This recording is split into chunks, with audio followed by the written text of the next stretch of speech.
Hello students, welcome back. तो आज हम स्टार्ट करने वाले हैं लेक्चर नंबर 7 ऑफ मेटलर्जी। इस वीडियो में हम पढ़ेंगे स्टेप नंबर 5, जो कि है आपका प्यूरिफिकेशन ऑफ क्रूड मेटल। इस वीडियो से पहले आप 4 स्टेप्स पढ़ चुके हैं मेरी पिछली वीडियोस में, ठीक है।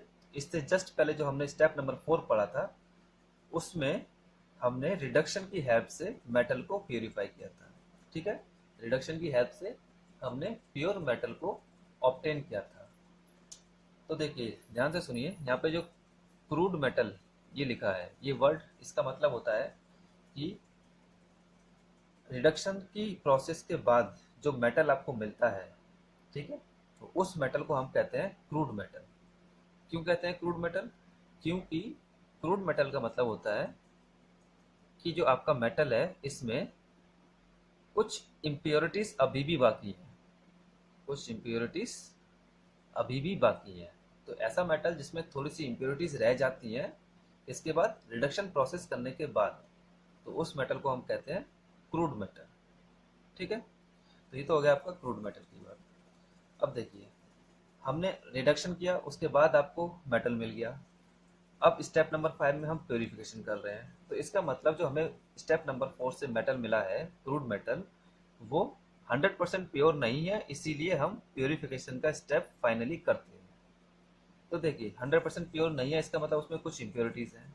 तो कौन कौन सी इम्प्योरिटीज अभी बाकी हैं, वो देख लीजिए। सबसे पहले आपका जो रिडक्शन का प्रोसेस हम स्टेप नंबर 4 में कर रहे थे, वो कर रहे थे ऑक्साइड्स को रिड्यूस करने के लिए। तो कुछ आपकी ऑक्साइड्स अभी भी रह जाती हैं, oxides in form of impurities अभी भी रह जाती है, इन फॉर्म ऑफ इम्प्योरिटीज, ठीक है। तो सबसे पहली चीज, हम अब किसको प्योर करेंगे?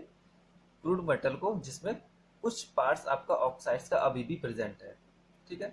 और दूसरी चीज, दूसरी इम्प्योरिटीज आपकी क्या हो सकती है?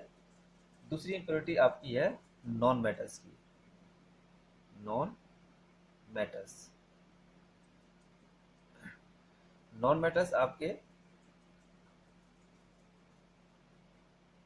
नॉन मेटल्स आपके क्रूड मेटल में प्रेजेंट रहते हैं, क्योंकि इन्हें हम आसानी से प्योरीफाई नहीं कर सकते। तो नॉन मेटल्स जैसे कि carbon, silicon, phosphorus, arsenic, sulphur, etcetera, इस टाइप के नॉन मेटल्स आपके क्रूड मेटल में अभी भी प्रेजेंट है, इसीलिए उनको प्योरीफाई करने के लिए हम प्योरिफिकेशन मेथड का इस्तेमाल करेंगे। तीसरी टाइप की इम्प्योरिटीज देख लीजिए, और कौन सी इम्प्योरिटीज है जो क्रूड मेटल में प्रेजेंट होती है?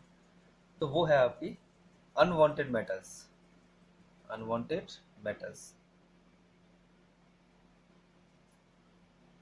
अनवांटेड मेटल्स का मतलब होता है, आपने जब इनिशियली जो ओर अर्थ क्रस्ट में से निकाली थी, उसमें जो मेटल आपको प्योरीफाई करना है वो तो है ही, लेकिन साथ ही साथ कुछ ऐसे मेटल्स भी होते हैं जिसकी हमें ज़रूरत नहीं है।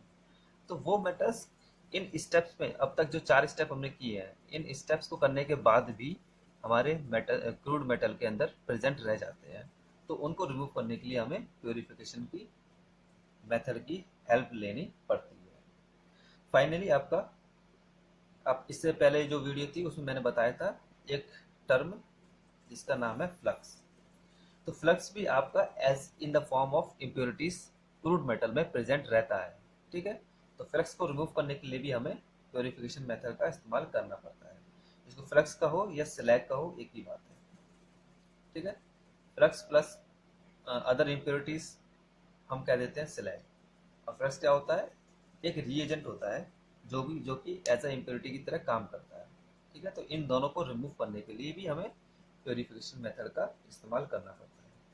तो चलिए अब हम स्टार्ट करते हैं purification method step by step, on the basis of impurities, कि किस टाइप की इम्प्योरिटी आपकी प्रेजेंट है, तो उस टाइप की इम्प्योरिटी की बेस पे हम कौन सा प्योरिफिकेशन मेथड अपनाएंगे, ठीक है। तो चलिए स्टार्ट करते हैं प्योरिफिकेशन मेथड को one by one.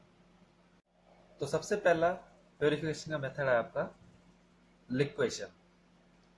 Liquation process हम उन मेटल्स के लिए इस्तेमाल करते हैं जिनका मेल्टिंग पॉइंट बहुत कम होता है, जैसे कि टिन, लेड और बिस्मथ।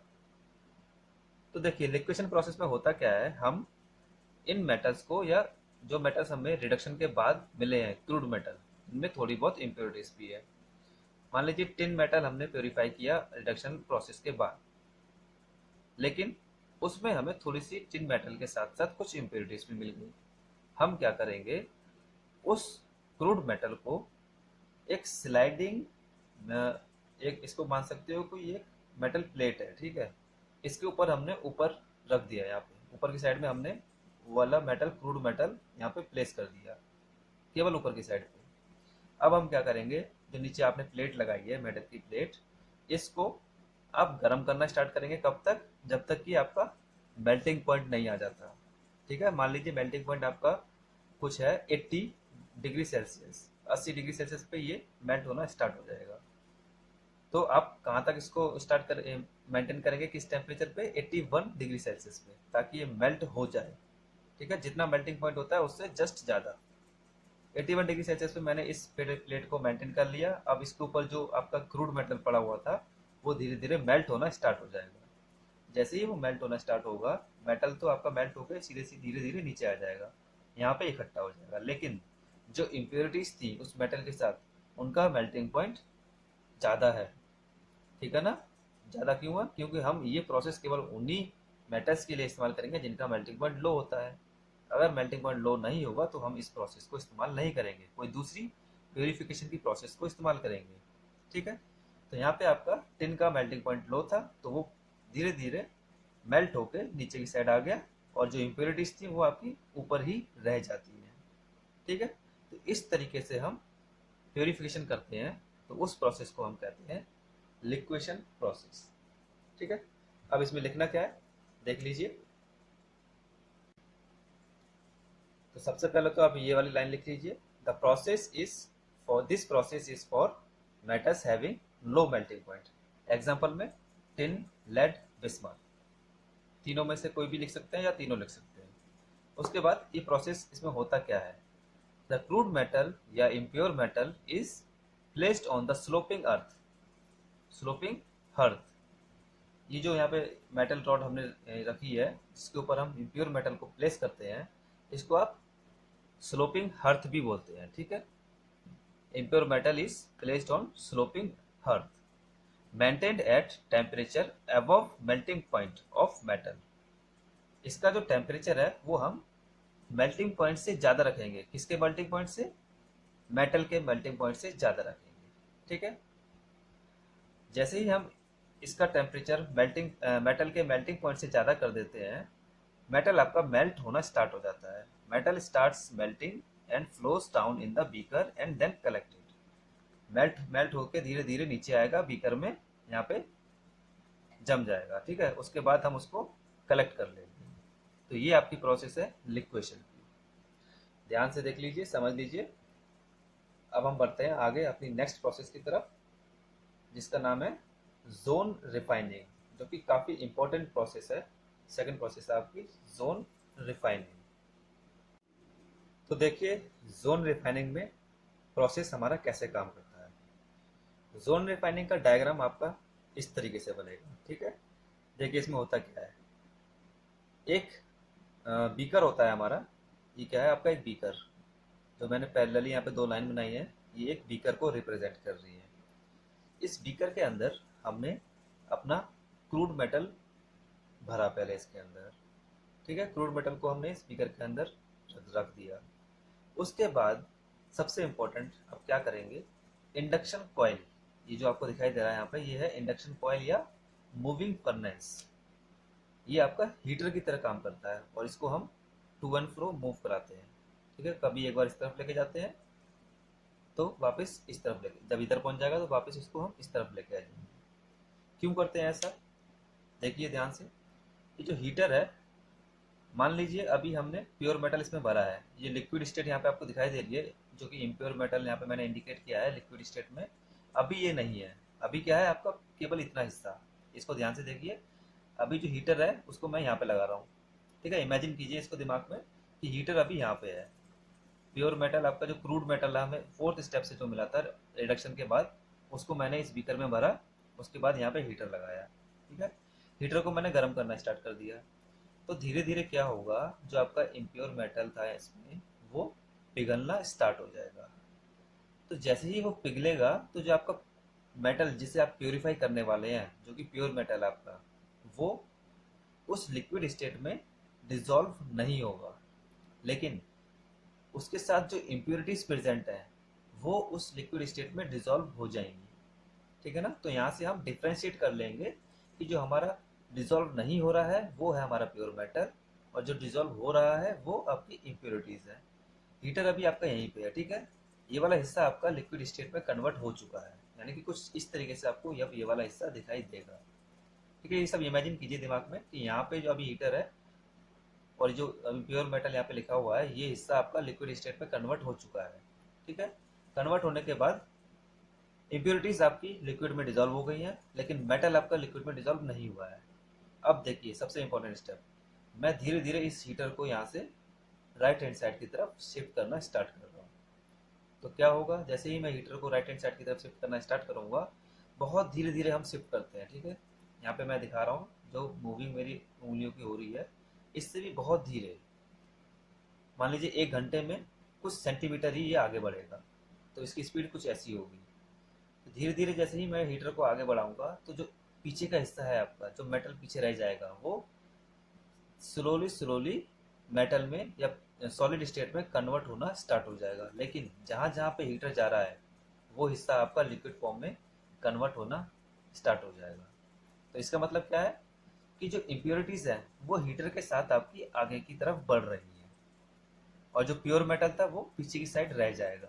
क्यों रह जाएगा, क्योंकि प्योर मेटल आपका उस लिक्विड में डिजोल्व नहीं हो रहा था। हीटर को जैसे ही हम आगे बढ़ा रहे हैं तो मेटल आपका जहाँ पे था वहीं पे रह गया, लेकिन जो इम्प्योरिटीज थी वो लिक्विड के साथ डिजोल्व होते हुए आगे की साइड आ रही है। ठीक है, तो आपका मेटल धीरे धीरे लिक्विड फॉर्म में कन्वर्ट होता जाएगा हीटर के कारण। ठीक है, और इम्प्योरिटीज उसमें डिसॉल्व होती जाएंगी। हीटर मेरा आगे बढ़ता जाएगा। अब मेरा हीटर आ गया फाइनल पोजीशन पे यहाँ पे, जो कि मैंने डायग्राम में बनाया हुआ है। अभी क्या हो रहा है, जो लिक्विड स्टेट में ये है, इसमें क्या है आपकी इम्प्योरिटीज। ठीक है, समझ समझ में आ गई ना बात। यहाँ से हमने स्टार्ट किया था, इम्प्योरिटीज आपके लिक्विड स्टेट में आना स्टार्ट हो गई, धीरे धीरे हीटर को आगे बढ़ाया, फाइनली यहाँ पे आ गए। तो जो इम्प्योरिटीज जितनी भी थी वो आपकी धीरे धीरे लिक्विड फॉर्म में यहाँ पे आके इकट्ठा हो गई। अब हम क्या करेंगे, हीटर को यहाँ से हटाएंगे और जो इम्प्योरिटीज है उनको यहाँ से काट देंगे। ठीक है, उसके बाद क्या बचेगा आपके पास, केवल इतना हिस्सा। अब आप समझते हैं कि अब आपके दिमाग में आ रहा है, हो सकता है कि अभी जो मेटल मेरे पास है इसमें भी कुछ ना कुछ इम्प्योरिटीज हैं। तो आप क्या कीजिए, इस प्रोसेस को फिर से रिपीट कर दीजिए। हीटर को लाइए, यहाँ पे लगाइए और धीरे धीरे उसको आगे बढ़ाइए। तो जो थोड़ी बहुत इम्प्योरिटीज बच गई होंगी वो भी लिक्विड स्टेट के साथ वापस आके यहाँ पे हम उसको काट देंगे और रिमूव कर देंगे। ठीक है, तो इस तरीके से जो आपकी यहाँ पे मेटल बचेगा वो बहुत ज़्यादा प्योर फॉर्म में होगा। ठीक है, तो ये जो जोन रिफाइनिंग प्रोसेस है ये हम उन मेटल्स के लिए इस्तेमाल करते हैं जिसकी प्योरिफिकेशन हमें बहुत ज़्यादा लेवल तक करनी पड़ती है। ठीक है, या ऐसा कहिए कि उनको हमें 100% प्योर स्टेट में लेके आना होता है। इस टाइप के मेटल्स को हम जोन रिफाइनिंग मेथड से प्योरीफाई करते हैं। अब थोड़ा ध्यान दीजिए या दिमाग लगाइए थोड़ा कि हम ऐसे कौन से मेटल्स हैं जिनकी प्योरिफिकेशन हमें ज़्यादा से ज़्यादा करनी पड़ती है। तो सबसे बढ़िया एग्जांपल है आपके सेमीकंडक्टर्स का।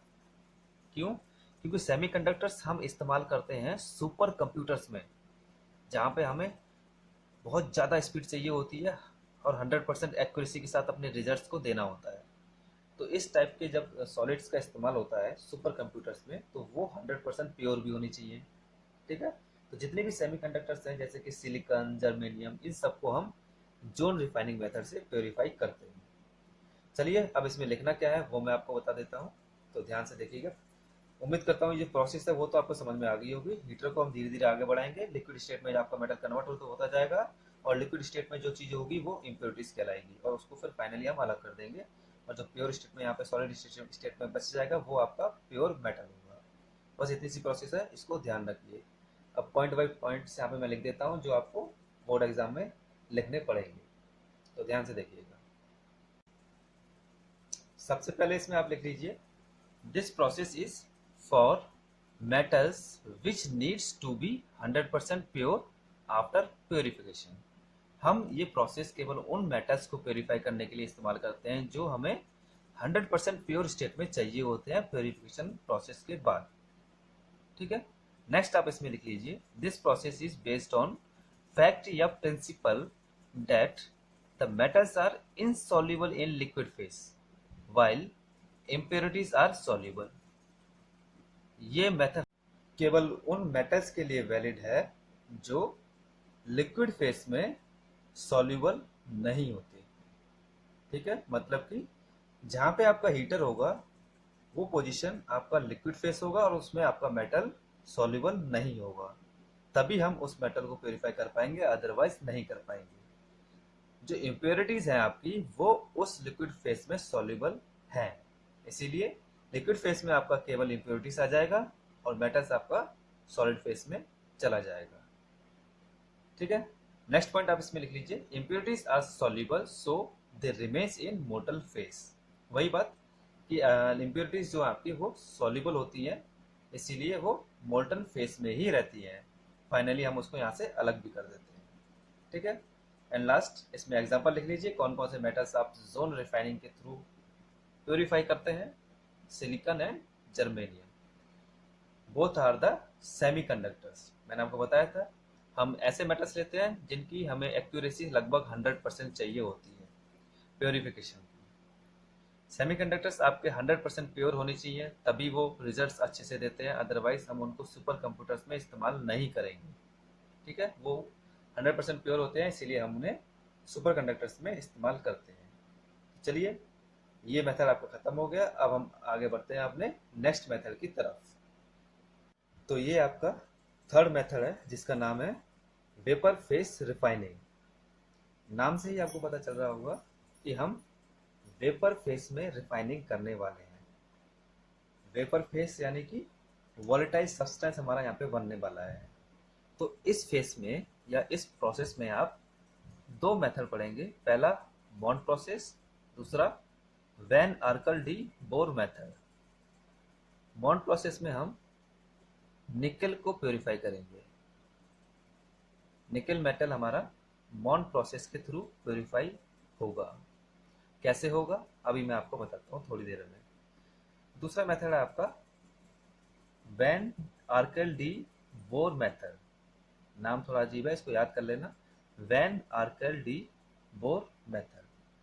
इस मेथड से हम प्योरीफाई करेंगे आपका टाइटेनियम एंड,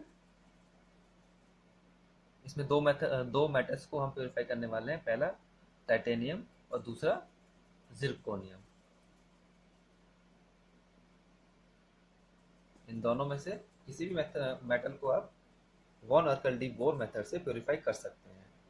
यहाँ पे कॉमन क्या रहेगा आपका वेपर फेस, यानी कि जो प्योरीफिकेशन होगी इन दोनों मेटल्स की वो हम वेपर फेस में करेंगे। तो चलिए स्टार्ट करते हैं हम बॉन्ड प्रोसेस से। देखिए होगा क्या, बॉन्ड प्रोसेस में आपका मेटल कौन सा है, निकल। निकल मेटल है हमारे पास। ठीक है, क्रूड मेटल जो कि स्टेप 4 से हमें मिला था। कौन सा था स्टेप 4, रिडक्शन का। रिडक्शन से जो मेटल हमको मिला था वो था निकल। तो निकल को प्योरीफाई करने के लिए सबसे पहला काम हमें इसमें करना पड़ेगा कि निकल मेटल को हम स्टीम से गर्म करेंगे। स्टीम कौन सी होगी, कार्बन मोनोऑक्साइड की।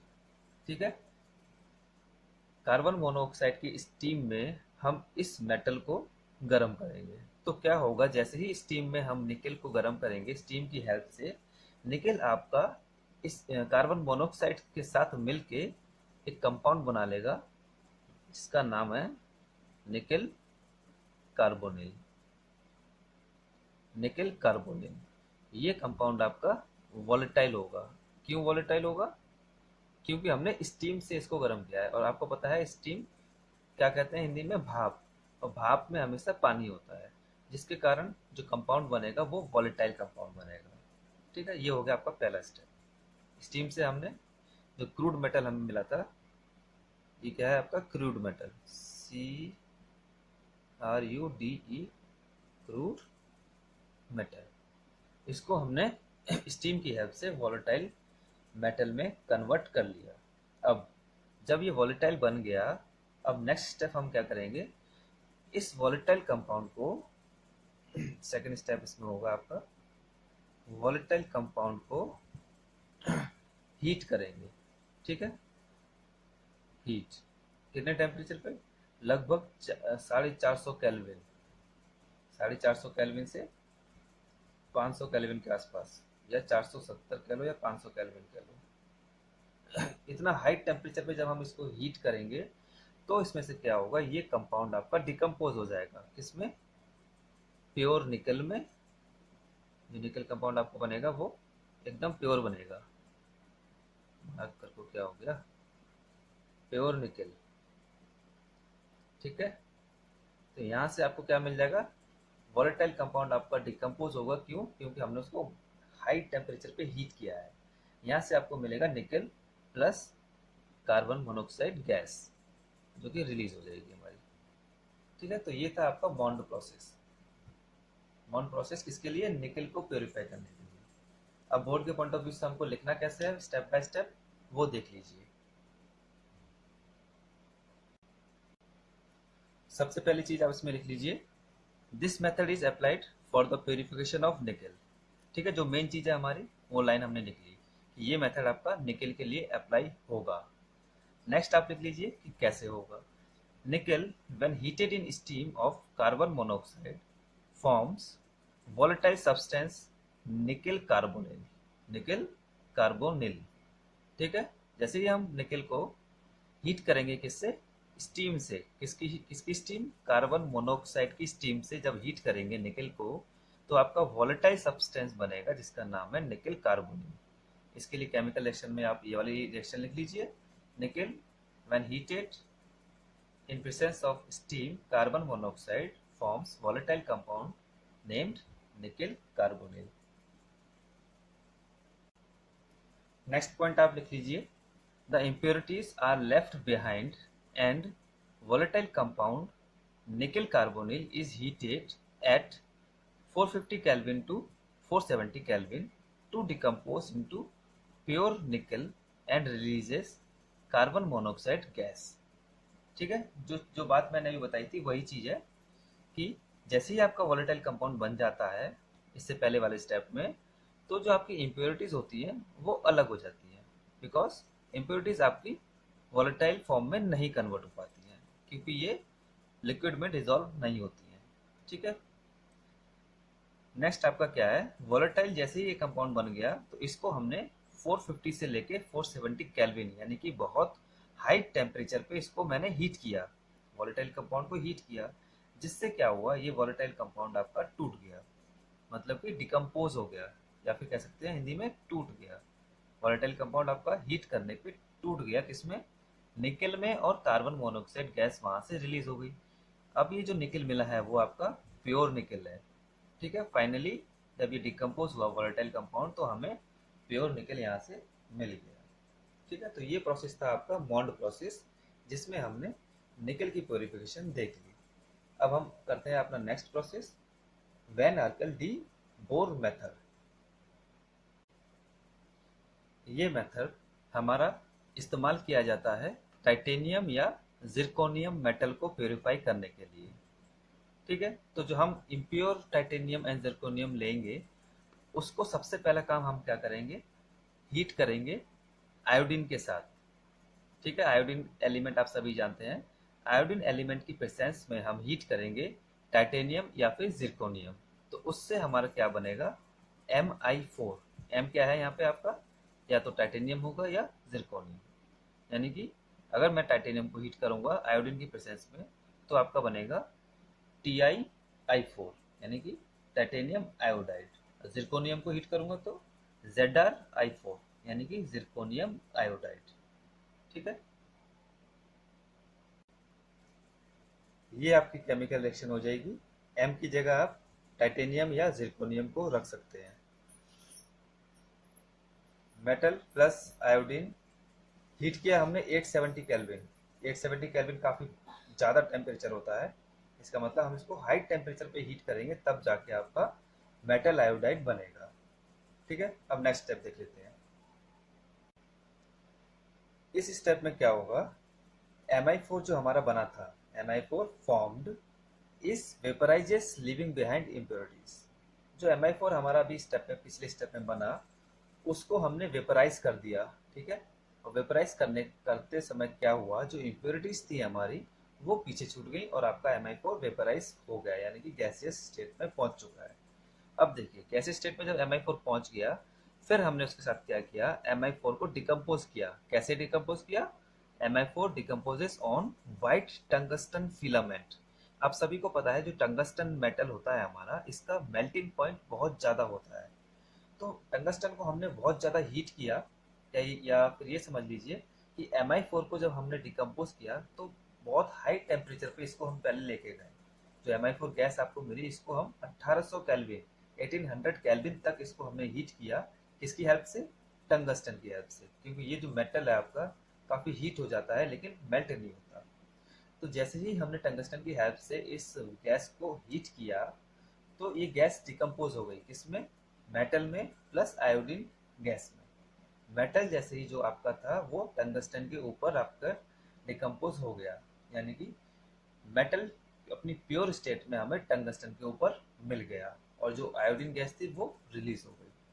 तो इस तरीके से हमने यहाँ पे जिरकोनियम एंड टाइटेनियम को प्योरीफाई कर लिया with the help of tungsten metal. Okay, तो ये था आपका वैन आर्पेल डी बोर मेथड। इसी के साथ आपका वेपर फेस रिफाइनिंग मेथड भी खत्म होता है। तो चलिए अब आगे बढ़ते हैं अपने नेक्स्ट इंपॉर्टेंट मेथड की तरफ, जिसका नाम है क्रोमेटोग्राफिक मेथड। तो ये आपके सामने क्रोमेटोग्राफिक मेथड का डायग्राम है। डायग्राम देख के आप घबराइए मत, बिल्कुल सिंपल सा डायग्राम है और इसमें बहुत सिंपल सा काम हो रहा है। तो देखिए, सुनिए ध्यान से क्या होता है इसमें, कैसे प्योरिफिकेशन होता है। सबसे पहली चीज आप इसमें ध्यान रखिए, एडजॉर्बेंट। इसका बहुत इंपॉर्टेंट रोल है क्रोमेटोग्राफिक मेथड में। एडजॉर्बेंट का मतलब क्या होता है, एडजॉर्बेंट का मतलब होता है कि ऐसा सब्सटेंस जो किसी दूसरे सब्सटेंस को अपनी सरफेस पे पकड़ के रखे या एडजॉर्ब कर ले। ठीक है, तो उसको हम कहते हैं एडजॉर्बेंट। क्रोमेटोग्राफिक मेथड में जो आपका एडजॉर्बेंट है वो होगा एल्यूमिनियम ऑक्साइड। यहाँ पे देखिए मैंने लिख दिया है एल्यूमिनियम ऑक्साइड। ये एज अ एडजॉर्बेंट काम करेगा, यानी कि ये आपके कंपाउंड को अपने ऊपर चिपका के रखेगा। तो देखिए क्यों हमने इसमें एडजॉर्बेंट का इस्तेमाल किया है। हो क्या रहा है, जो आपको यहाँ पे एक कॉलम दिखाई दे रहा है, इस मेथड का एक और नाम है जिसको हम कहते हैं कॉलम क्रोमेटोग्राफिक। कॉलम क्रोमेटोग्राफिक,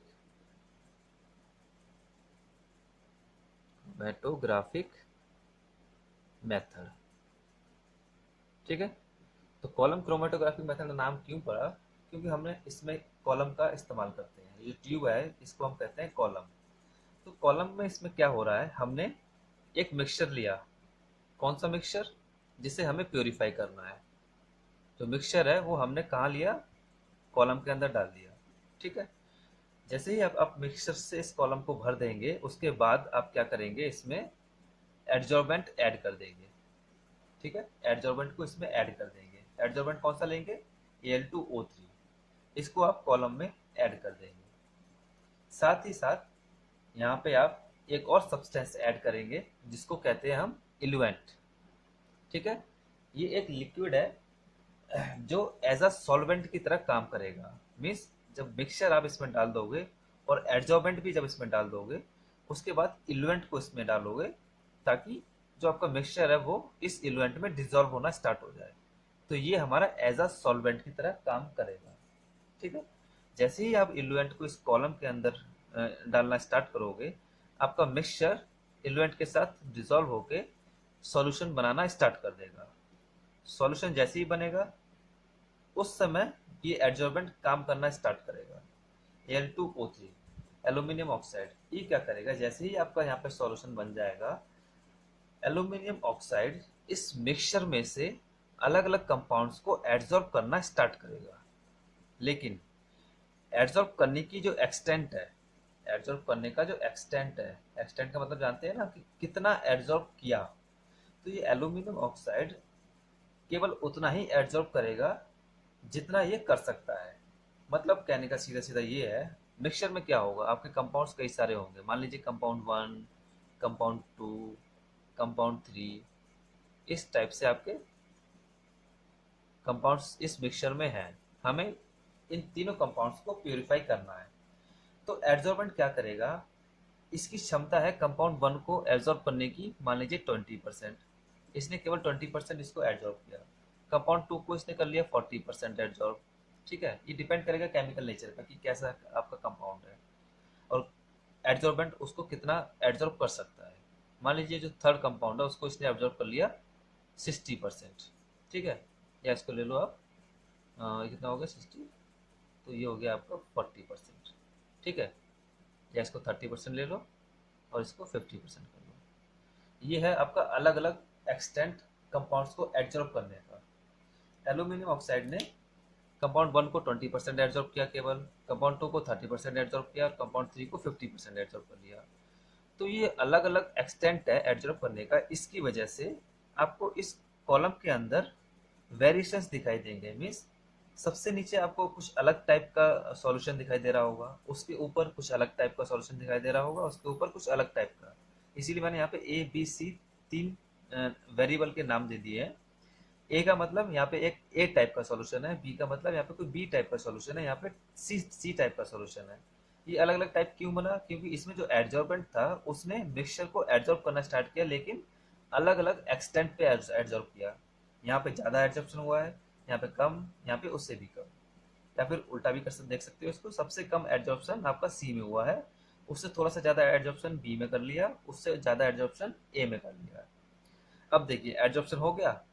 यहाँ पे आप ध्यान दीजिए, सबसे इंपॉर्टेंट चीज, जैसे ही जो कंपाउंड आपका एडजॉर्ब होगा, मान लीजिए जो सबसे कम एडजॉर्ब हो रहा है, तो सबसे कम एडजॉर्ब होने का क्या मतलब कि थोड़ा सा पार्ट उसका एडजॉर्ब हो गया, बाकी पार्ट सीधे सीधे ऊपर से आया नीचे की तरफ निकल गया। ठीक है, तो हो क्या रहा है आपका, जब ये एडजॉर्ब नहीं हो रहा, सीधे सीधे नीचे आ जा रहा है, तो हम यहाँ से एक चीज गैस कर सकते हैं कि जो नीचे की तरफ कंपाउंड आएगा आपका, वो कौन सा होगा जो एडजॉर्ब नहीं हुआ है। ठीक है, यहाँ से मान लीजिए ए आपका बहुत कम एब्जॉर्ब हो रहा है, तो इसकी जो नीचे आने की रफ्तार है वो सबसे ज्यादा होगी, यानी कि इस बीकर के अंदर जो कंपाउंड आपका आ रहा है वो ए का प्योर फॉर्म नीचे आ जाएगा। ठीक है ना, कैसे पता चला कि हमारा ए का आ रहा है, क्योंकि ए यहाँ पे सबसे कम एब्जॉर्ब हो रहा है, इसीलिए वो सबसे ज्यादा नीचे आएगा। उसके बाद यहाँ पे एक कॉर्क लगा होगा, इसको आप बंद कर दीजिए। ठीक है, जैसे ही ए का पूरा ये कॉलम आपकी खाली हो जाएगी, इसको बंद कर दीजिए। इससे क्या होगा, ए वाला कॉलम सेपरेट हो जाएगा। उसके बाद फिर से इसको खोलिए, बी वाला नीचे आएगा, फिर बंद कर दीजिए, फिर सी वाला नीचे आएगा, फिर बंद कर दीजिए। एक एक करके आप तीनों कॉलम को यहाँ से सेपरेट कर सकते हैं।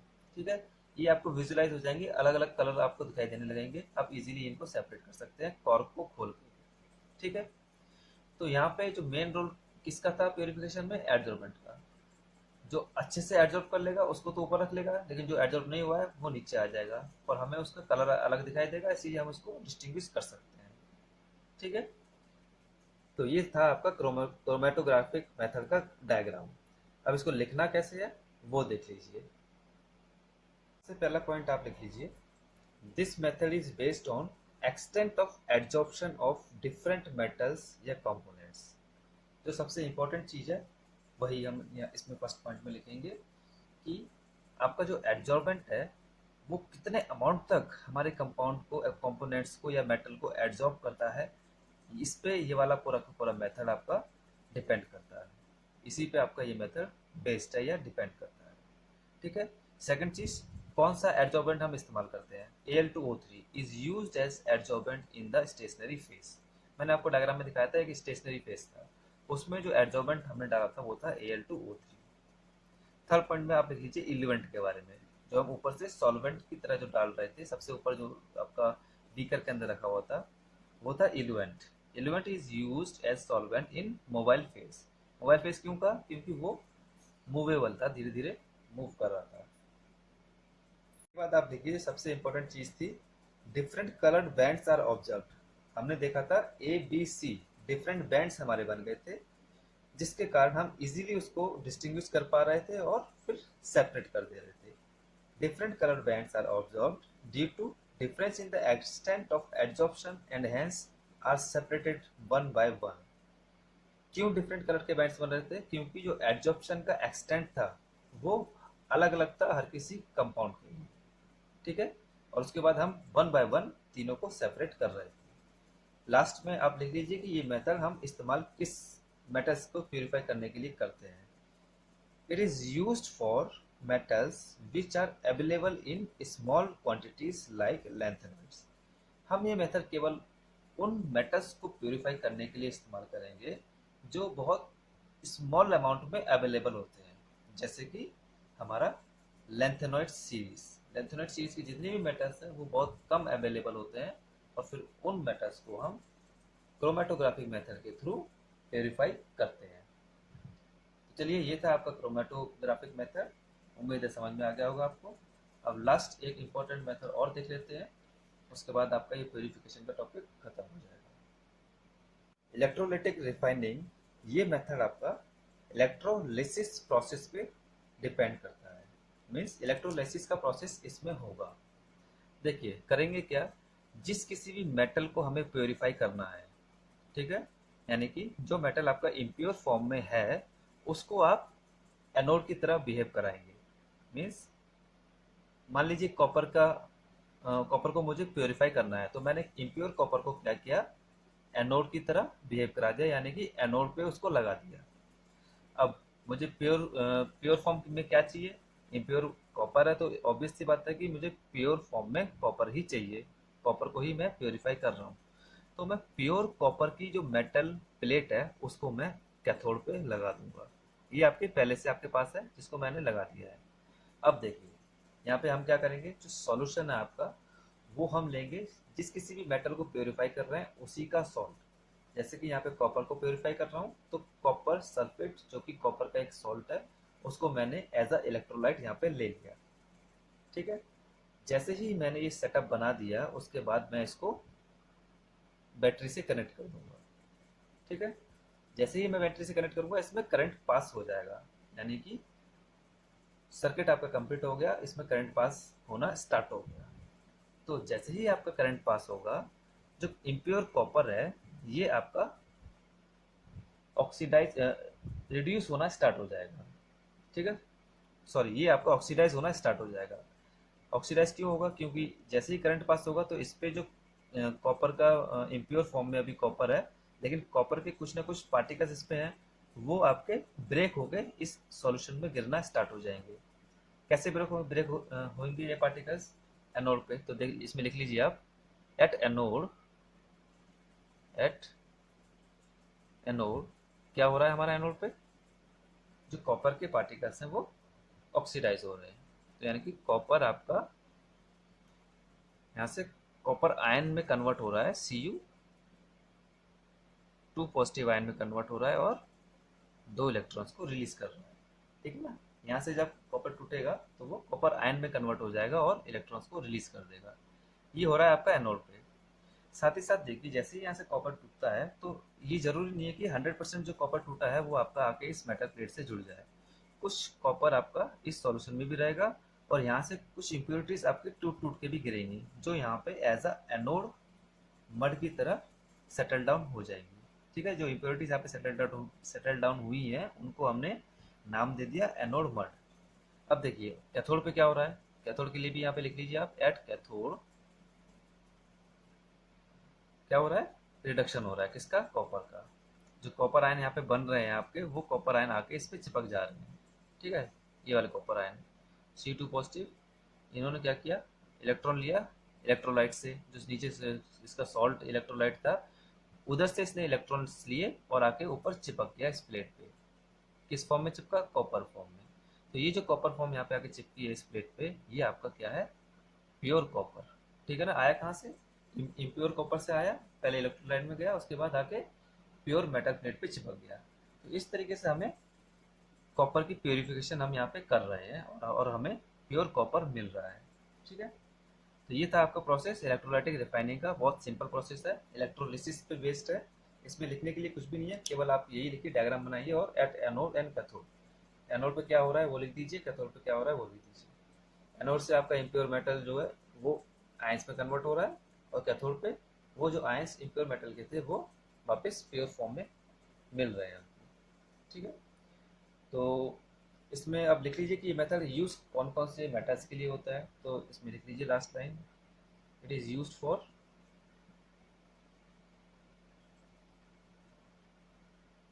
और लेड के लिए हम इस्तेमाल कर लेते हैं, सेलेनियम के लिए कर लेते हैं, टेलेनियम के लिए कर लेते हैं, गोल्ड के लिए कर लेते हैं, सिल्वर के लिए कर लेते हैं। ठीक है, तो ये कुछ एग्जांपल्स हो गए एक्सेट्रा, इनमें से कोई भी एग्जांपल आप लिख लीजिएगा। तो इसी के साथ आपका प्यूरिफिकेशन के सारे मेथड कंप्लीट होते हैं। इलेक्ट्रोलाइटिक रिफाइनिंग जो सबसे सिंपल मेथड था, इसीलिए मैंने लास्ट में करा दिया इजीली। केवल इलेक्ट्रोलिसिस जो प्रोसेस थी उसी को हमें यहाँ पे दिखाना है, डायग्राम दिखाना है और ये इलेक्ट्रोलिसिस के प्रोसेस दिखा देंगे और एक दो एग्जाम्पल लिख देना। बोर्ड के पॉइंट ऑफ व्यू से बस इतना सही इंपॉर्टेंट है, और कॉम्पिटिशन के पॉइंट ऑफ व्यू से तो ये हम इलेक्ट्रोकेमिस्ट्री में भी कई बार पढ़ चुके हैं। ठीक है, तो यहाँ पे आपका रिफाइनिंग या फिर कोई जिससे हम कहते हैं प्योरिफिकेशन, ये टॉपिक भी कंप्लीट होता है।